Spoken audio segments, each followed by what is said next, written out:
Talent Advancement at Cape Horn Center. Welcome.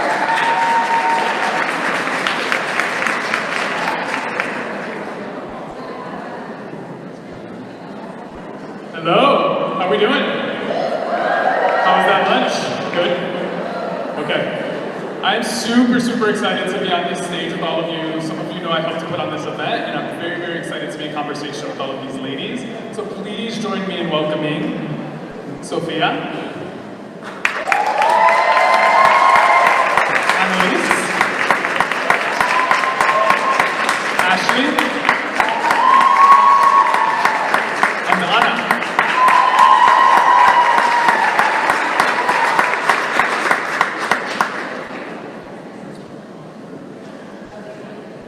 Awesome. So, I'm just going to get started by asking each of you to introduce yourselves and tell us a little bit about your roles at your companies and at your ERGs. So, Sophia, do you want to start? Hello, everyone. I am so excited to be here. I've been at the summit for the past 2 years, and it's always such a great energy, so I'm so excited to be back. My name is Sofia Rodriguez Mata. I am from Jalisco, Mexico. I am Global Vice President of our ERG at Salesforce, and our ERG is for Latinx and Hispanic employees, as well as our allies. And the reason there's a global in my title is not because I want to be like Pitbull, like Mr. Worldwide, but because we have a global leadership that oversees our regional chapters. So, thank you. Annalise? Hey everyone, I'm Annalise Hager-Preciado. I'm at Lyft currently as a program manager in inclusion and diversity. Really stoked about that newer role. But before I was officially in the IMD space, I was the founder and a lead for Uplift Unidos, which is similarly the Latinx, Hispanic, Spanish-speaking, and ally organization. And that group was one that I founded and led for about 3 years. Amazing, thank you. Ashley? Hi everyone, I'm Ashley Quintana. First of all, happy Hispanic Heritage Month. I don't know if anyone has been checked. It's my first time here, so it's really nice to be here today. I'm one of the global co-leads for Latinat, which is the Facebook resource group. I've been part of Facebook for 3.5 years, and I've been part of this resource group ever since then. We were founded in 2012, so we're 6 years old. And ideally, our resource group is all about supporting, connecting, and developing our Latinos at Facebook. So it's been a joy being part of it, and I'm looking forward to talking more about it. Great. Anna? Hi. I'm Ana Cuellar. I'm a learning designer and facilitator at Airbnb. And I'm also one of the leads of Juntos. We have a pillar model for our ERG, and one of our pillars is representation and equity, and I focus on ensuring that our Latinx community can feel like we belong at Airbnb. Love that. In case you don't know, we'll get into this a little bit later, Airbnb's entire ethos is around belonging everywhere, and I just love that. So I love that that's ingrained in your ERG as well. Yeah, give it up for belonging. So I know my career trajectory has led me to do inclusion work at the Cape Horn Center. And I was kind of drawn to that work by my own experience in starting in our ERG. So I would love to hear from you, some of you on the panel, about how being an ERG lead has kind of advanced your career, led to where you are and doing the work that you do. I can get started. So for me personally at Salesforce, it's helped me with opportunities, visibility, professional development, and comunidad. And what I mean by that is with opportunities, being an ERG leader, I've gotten the chance to meet executives, leadership at my company, across different companies, celebrities, government officials, just all these people that I never would have had access to just in my role as a community manager.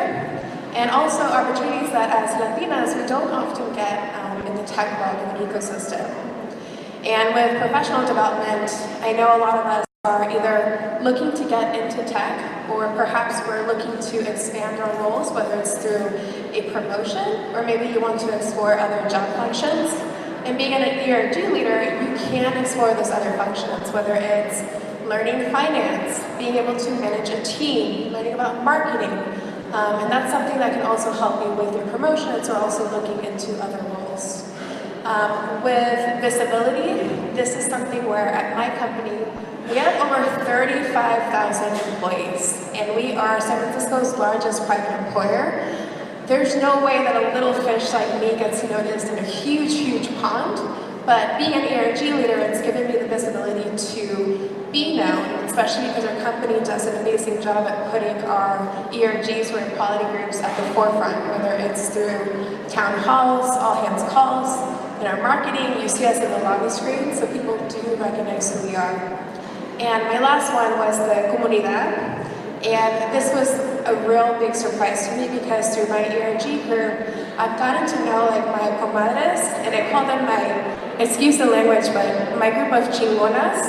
And what I mean by that, for those of you who like maybe speak Portuguese or you don't speak Spanish, a way to think of chingona, it's like a boss babe. It's someone who gets work done, and I'm completely surrounded by that group in my ERG.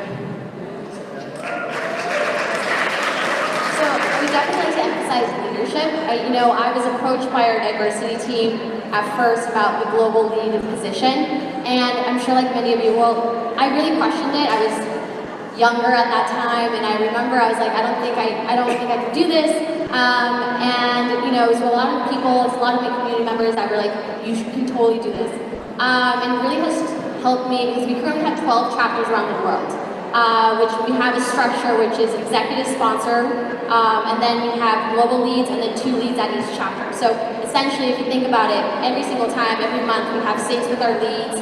We have a group roughly around 2,800 people, so it's running your own little organization. So it's really has emphasized my leadership skills when it comes to leading meetings, when it comes to talking to VPs, being super professional, making sure that you are representing Latina internally and externally well. So it really has made those skills so much stronger. And also just the community aspect. I'm in policy, so I don't interact with engineers at a daily basis or data, all these people that I do have the ability to do that in Latin. So it really has expanded my network and really seeing like what Facebook has to offer.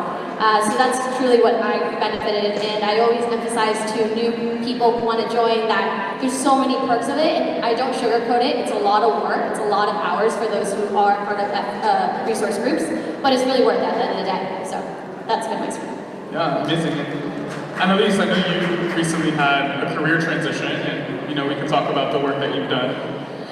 Great segue. I was actually going to say that between what Sophia and Ashley both just said, that pretty much sums up everything overall that I would have shared more abstractly. But to put it into context a little bit more as far as what this can look like in practice, I was incredibly fortunate to be one of the founding leaders for Oportunidades, like I said, which really I think was a good combination of timing and also hard work, right? So definitely internal and external. But I just started doing the work because it was important. And the work that I ended up producing, or what I'm good at, is creating structures and systems. And so without even being asked to, without even trying, I actually ended up creating an ERG governance structure model, trackers, planning sheets, ways to do an affinity month, right? That was not already available to the other ERGs at Lyft. And then fast forward like 2-3 years of me creating these systems and resources and Google Drive folders that I loved. It started getting to a point where the IND team, or the Inclusion and Diversity team, actually started asking me for my resources so they could share them with the company and with the other ERGs. And very fortunate to be in a company like Lyft that does support collaboration and fosters community. I was so excited to share those resources that are now being used by all the ERGs. But that wasn't the plan. After some time, I was starting to think about a career change. I was on an operations team at Lyft, loving it, loved my team, and was ready for a next step in my career, and casually asked the ERG specialist, like, hey, does IND have a job for me? Mostly kidding, I guess, maybe. But actually, that led to a conversation with the head of IND, and she had already seen my work. And the fact that I had the opportunity as a lead in an ERG to do that work, develop those skills, practice those networking opportunities, it was much easier to show the impact I had and not even have to tell her. And happy to report, like several months after that conversation, I am the new program manager. And thank you. And I think what I wasn't planning on ending up in the diversity space full time. I think to Josh's point, he wasn't necessarily considering that either. But it's the work that we have to do. So I'm excited now to dedicate my time to that, and even more excited that the impact that I was making in a small group of ERG leads is now going to be for the whole company and other team members. It's amazing. So I want to shift gears a little bit. I think I've heard you all kind of speak and talk about the immense amount of work it takes to lead an ERG. And I think a lot of that times that work is not very visible. And so the question I have for you is, how do you kind of elevate that work in your workspace, and how do you bring more attention so that you can, have it be part of your professional development and experience? And Anna, if you could share, I would love to hear from you and how this works at Airbnb. Of course. So one thing that we do at Airbnb is that in performance management, we actually ask people to share the cultural contributions that they've made. And that can include work that you do with your ERG. But actually what we found is that it's really hard for people to say, hey, I did all this work with the Latinx community, because managers actually don't end up recognizing that work as core work, and end up then kind of blaming people, right, of taking away their time and their energy from their core work to do this other side hustle, when in reality it actually is core work to do the work that our ERGs do. And we recently had our CEO, Brian Chesky, say for the first time on a company-wide stage that the work that our affinity groups do is in fact core work, and that it is aligned with our company priorities. And the way that we got there actually was through a lot of people who are members of ERGs sharing their stories and being vulnerable and super courageous about the ways in which it's been really hard to carry the load that ERGs carry, and always being the ones that are championing the work of diversity and belonging for underrepresented groups. So that is something that, of course, takes a lot of energy, takes a lot of time, and often we are the ones who see the value of it in ways that others don't. But for us, that meant that our CEO, hearing these stories over and over again, was able to understand that, one, we're doing this work, it's us, and two, a lot of the time it goes unvalued and unrecognized, and that needs to change.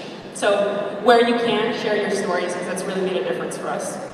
Yeah, I love that as a takeaway, share your stories. Ashley, you touched on this a little bit, but Facebook does something similar, and it's kind of a new process, right? Yeah, so Facebook, not that it's a competition, we did this a year ago. Okay. So we have performance reviews, and essentially we are a very mission-driven company. So our mission is to bring people closer together and building community. And essentially, it makes sense for a company that is their mission to also do it internally. So we were really, really fortunate that with the help of our, HR, diversity team, and so many cross-functional partners, we're able to actually include that community building component within our performance reviews. So we've been really, really fortunate to have those conversations with managers, with VPs, with the whole company itself, saying if you are part of an employee resource group, this is actually going into the diversity and inclusion efforts at Facebook.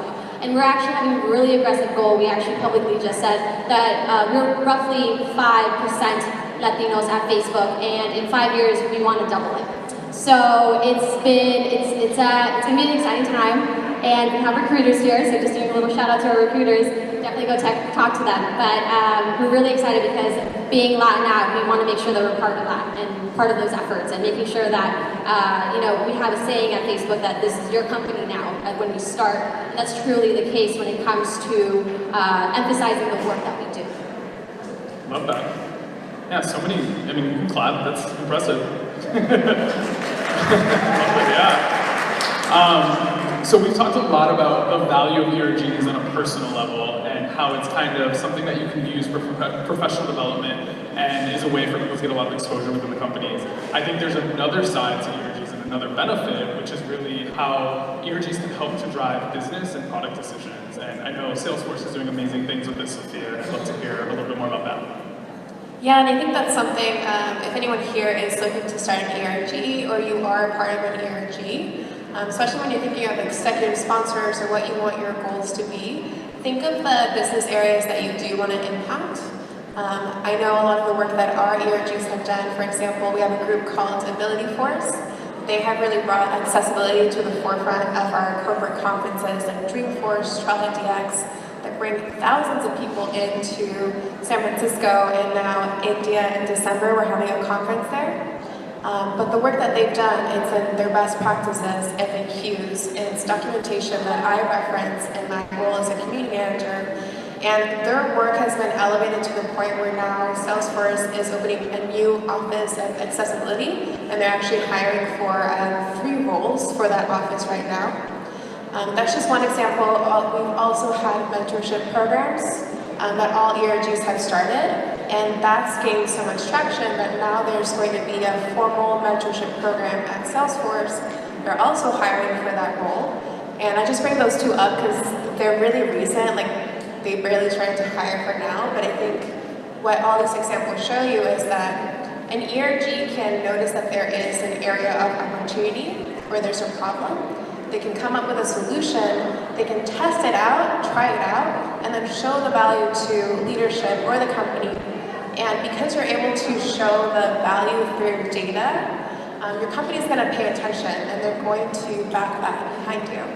And I think very similar to both of your groups as well, Salesforce, I don't know if you all know like about our 1-1-1 model.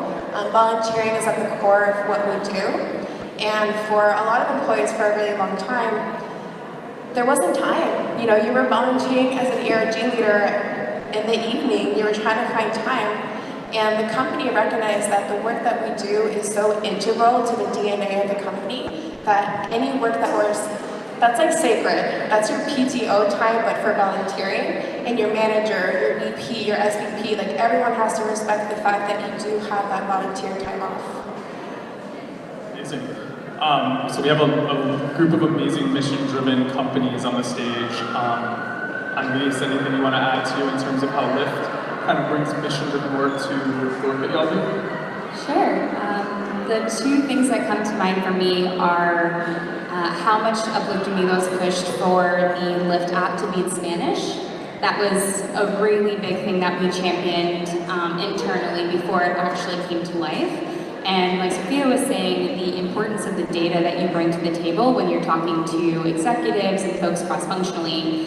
So we were fortunate enough to be so passionate about the case for the Spanish language in the app that we went out and talked to the UX researcher teams, looked for the data ourselves, had some competitive data already, and were able to show how much more this would benefit the company in the long run. And the second thing that came to mind also was how ERGs can be thought partner groups for just running communications value even. So it's been more than a handful of times that marketing has come to us and said, hey, we have a communication going around Cinco de Mayo, let's say. And of course, we're all, well, it's not Independence Day, thank you for Mexico.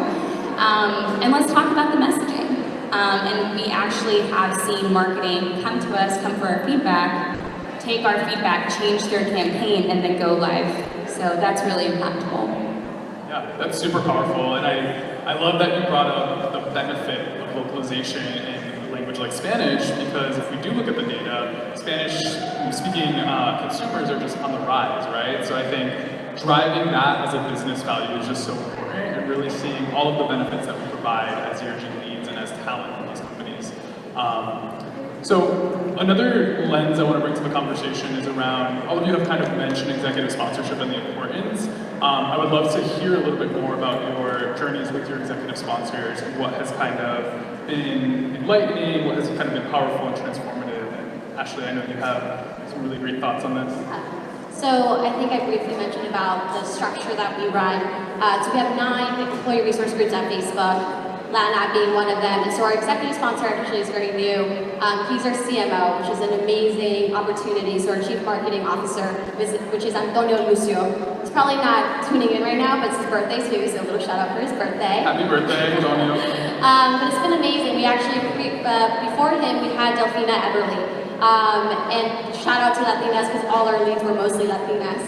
And it's been an amazing opportunity to have visibility, not only personally, but also just for like FBRG. And it really drives a lot of the momentum, having new blood, having that energy, and also just making sure that employees realize that there's like, you know, such an amazing individual that is really supporting what we do and really backing up like our efforts. So, and also because he's in the marketing background, it's been really, really great to have a different exposure. And we just finished what we call Latin Community Summit.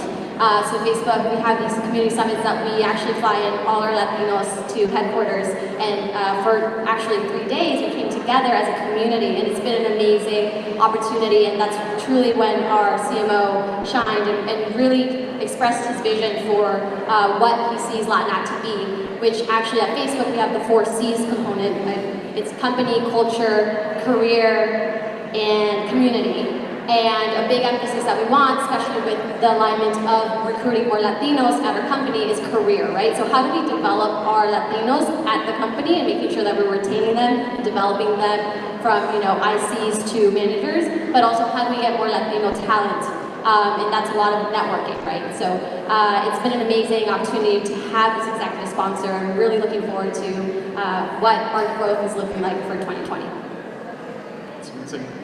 Anna, who is your executive sponsor? What did that do? Yeah, so we actually have an executive sponsor, and then we have a lot of great support from a number of other executives that I'd love to talk about. So our executive sponsor is Belinda Johnson, and she's been kind of with us throughout the existence of our group, and she's really great for holding people's feet to the fire. I think one of the things that I've learned with people who are really busy is put time on their calendars, and that's a way to hold them accountable. And so that's one thing that I've learned with our work with executive sponsors. We also have a new head of diversity and belonging. Melissa Thomas Hunt joined the team, I think, 5 months ago, and her and Belinda, together with our head of employee experience, Beth Axelrod, have been kind of a power trio for us because we have someone on the business side through our executive sponsor, and then we have 2 players on the people side in employee experience that really not only understand the landscape but also drive a lot of the work. And so I think that there's a lot to be said about having not only an executive sponsor. So, I know we're at the Latinas in Tech Summit, and I know that this panel is intentionally a panel of women, female identified. I also planned this entire 4-day festival with a group of strong Latinas, and I can't help but to notice that in a lot of the dynamics I've seen with ERG leads, women take on this emotional labor a lot more often than their male counterparts in the workspace. So I would love to hear your experience with that and what the gender dynamics have been at each of your companies and how you've kind of combated some of that or helped to bring in more male representation on the leadership.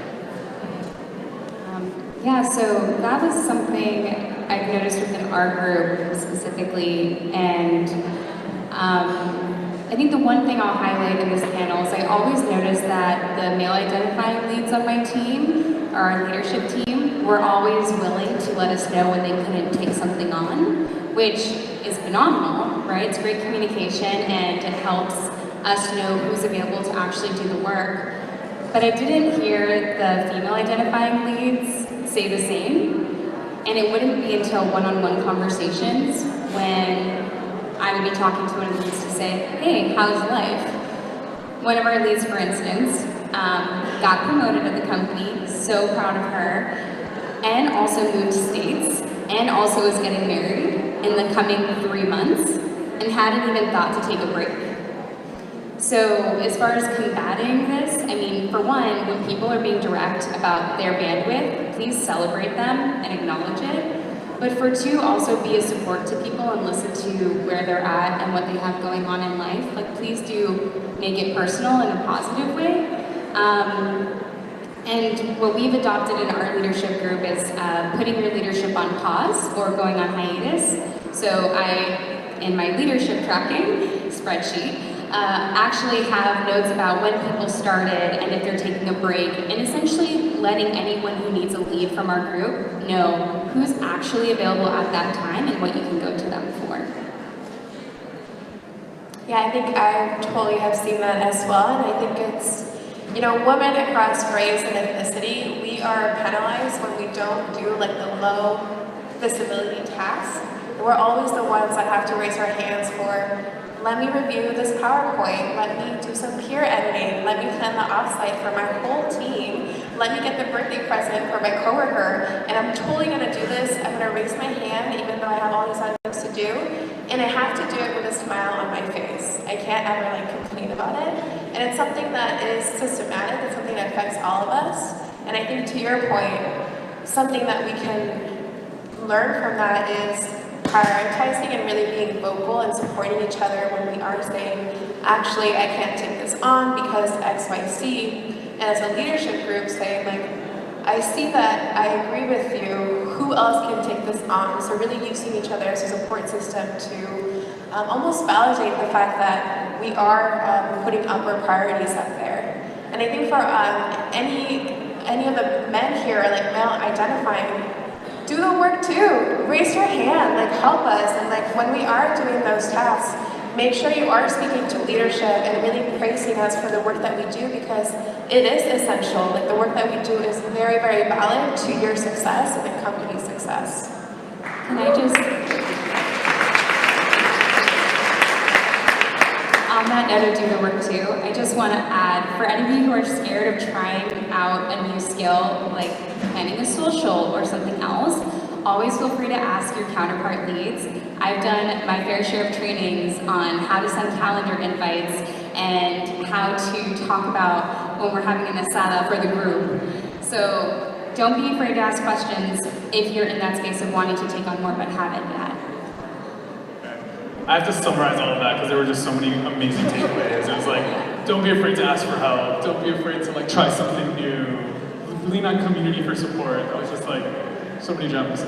I think, well, I'll also add, you know, as someone who's male identified, some of the best advice I ever got from a female colleague and mentor was that my voice carries different weight in a room. So I do have power when I step into a meeting room with my female identified colleagues, and I can raise them up and lift them up in a way that I wasn't even always aware of. So it's an awareness that I try to bring into rooms when I enter rooms now, and be an ally in action as much as I can be. And sometimes it's super simple, right? Like one thing that's coming to mind for me that we do is we try to alternate in Juntos-wide meetings, or our ERG-wide meetings, try to alternate who's taking meeting notes. So obviously we want people who aren't able to join in real time to know what's up, what's going on. And that's just a really simple way of saying, hey, the person who's in the leadership position, or typically, honestly, the woman who is doing that office housework shouldn't always have to be the one taking the notes. So let's rotate this out and let's all share the responsibility of something that seems like a menial task, but is an important way of us coming together as a community. Definitely, I love that. So this is my favorite topic. Given all of the emotional labor that it takes to run an ERG, be part of an ERG, everything that we've been talking about for the past 30 minutes, what do y'all do, each of you, to prioritize and practice self-care? Uh-oh. That's the first time we've hesitated. I laugh because I've been running like 4 hours of sleep. Self-care.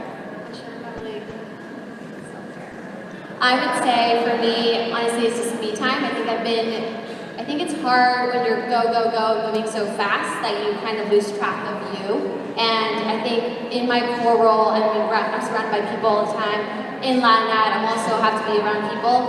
So I would say that actually gives me energy. I'm an extrovert, so I actually love it. I would say for just self-care, it's just, I have a chiropractor, an acupuncturist, and a masseuse. I know it sounds crazy. So every month, I definitely schedule it. I'm a scheduler, I'm a planner, and if it's not on my calendar, it doesn't happen. So that's kind of how I make sure that I have like a check, hey, you're doing this.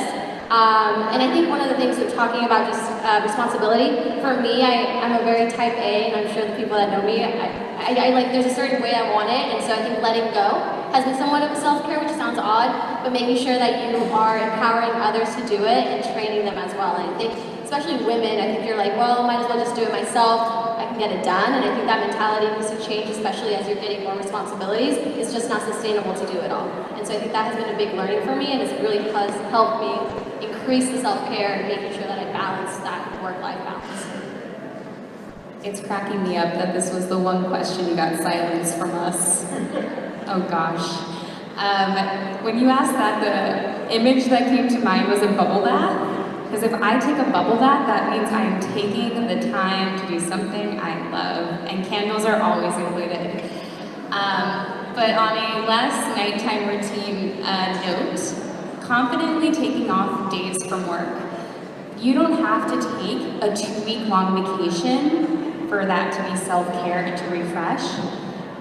This last week, I took 3 days off to do my apartment move, and I was so nervous about it. But when I went back into the office on Friday and I was refreshed and ready to go, I was so glad that I did. So confidently take time off, however many days it is, whether it's 1 or 3 or a week. I volunteer. I volunteer with this organization called Refugee and Immigrant Transitions, and I teach English to a Guatemalan asylee, and it's just a way for me to recognize my unearned privilege and do something about it, and it helps me. I also call my parents. It's amazing. I totally agree with everything that was shared. I also have like my me time, which is like my skincare routine. Every day I'm like, for half an hour, don't talk to me, like this is me time. But I do want to speak to like the importance of therapy and counseling and our mental health, because burnout is incredibly real. You all feel it. And I know for me growing up, it was a taboo. You know, if you went to a psychiatrist or therapy, it was like, you're so American, or like, oh, like we don't do that, like we don't go to therapy. But it's so important for each of us here today to get the help that we need, and don't be ashamed about it, because it takes a lot of power and strength in order to ask for that help and receive it. Definitely. Yeah, let's give another whoop for that.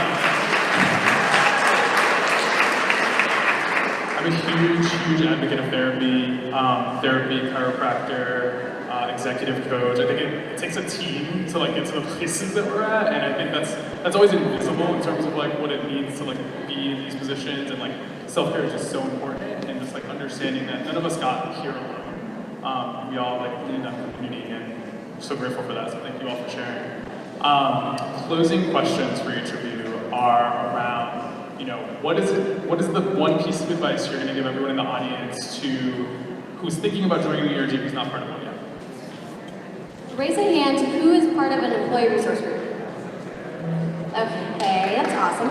Who is not but wants to create one or be part of it? Okay. So one of the quotes that I love is, a goal without a plan is simply a wish. And I really am a big believer in that, especially being in a leadership role where, oh, I have a goal of X, Y, and Z, but if I don't have a plan, then it's not going to happen. So I would say my advice for you in whatever place that you're in, if you want to have and step up to be a leader, reach out to one of your leaders and say, I want to do this. I was actually really proud of a male actually in our ERG. We had our Latin all hands, we have quarterly all hands, and he pings me and we have a slide with leadership, and he goes, what do I have to do to get on that slide? And I was so proud of him, because it's truly, you have to be vocal. I'm not gonna like know that you want to do leadership, or I'm gonna guess that you're gonna do leadership, you want to be part of it. So I would say my biggest advice is just be vocal of what you want, just obviously in life. But I think with employee resource group, essentially, people are not going to come and hand you things in any sort of way. I mean, another thing that we actually had was also budgeting. Like, we needed more funds for X, Y, and Z. We had to be vocal about it. We had to have a plan and make sure that we were outlining why this was crucial. So I think it goes hand in hand. And if you want to make sure that your employee resource group is more successful, or that it's a new group, make sure that you have the right statistics, you have the right partners, and you have the right examples, because you can't just go into a room, ask for all these things, or want more people to get involved without the information. So I would say just equip yourself with the community and with that knowledge, and you're going to go way far. I can go next. So for those of you who are planning on getting involved in the leadership side and really driving change forward, highly, highly, highly recommend that you find your familia and you find it fast. We cannot do this by ourselves. Running an ERG, leading an ERG is not a solo job. So if there's already a leadership community at your company, go talk to them. If there's not, go find them.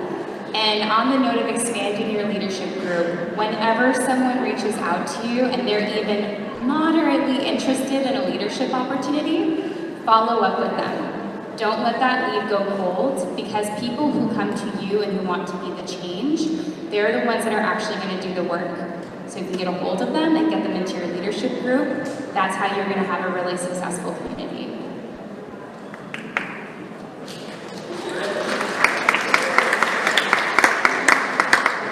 I think one of the things that makes it hard to make the decision to be part of the leadership of an ERG is that it seems like a lot to bite off. And so I think about this in two ways. Either one would be lean into something that you already have particular expertise or knowledge in, where you can elevate your community because you already have the foundation to do that. Or two, lean into an area where you want to grow and develop your own skills. And the ERG provides an opportunity for you to do that. And I think that in both those ways, kind of going to tie it back to how you demonstrate the value of the work that you do in an ERG, you can either say that you threaded the needle between the work that you already do and the work of your ERG, or you could say that you use your ERG as a way to elevate your own skills. And so I'd say just find the one approach that works for you and get after it. And remember that if you still feel like you're biting off too hard, You are a member of an ERG, like almost 98% of you that raised your hand right now. But maybe you're looking to switch roles or go bigger and bolder with the work that your ERG is doing. Number one, talk to these or ask them questions. And we are in a very lucky place right now at the summit at LTX Fest that every single person in this room has something to teach you. So when you get to know someone, ask them, make those connections, because as a community, we all have to advance together. I would say, I think in the previous panel they talked about just the importance of networking, or someone raised it up. This is your opportunity to do that. Like, we're going to be sticking around. Every company is different. I mean, we're big companies, smaller companies. Like, it's not a cookie cutter kind of thing. Like, we have a very specific structure, but that might not work for you based on your situation. But you can always get ideas. Like, for instance, just the idea of like the pause model. Like, yes, I will be bringing that to our leadership, because a lot of times we realize that a lot of leaders are going through a different thing in their life. So make sure that you take advantage of the different leaders, not only here in the stage, but I'm sure they're out there. And don't be afraid. I mean, this is the time to connect and make sure that you get the information that you want. I love that. Thank you so much. I think key takeaways are connection. Get Sophia's skincare routine. Talk to her about it. I'm sure. I mean, it looks amazing, so I'm gonna get it. But no, in all seriousness, I want to thank each and every one of you. I want to thank you for the honor of being in conversation with you and being able to moderate this panel. This was a really important discussion, and the insights were super valuable. So thank you, and a round of applause once again.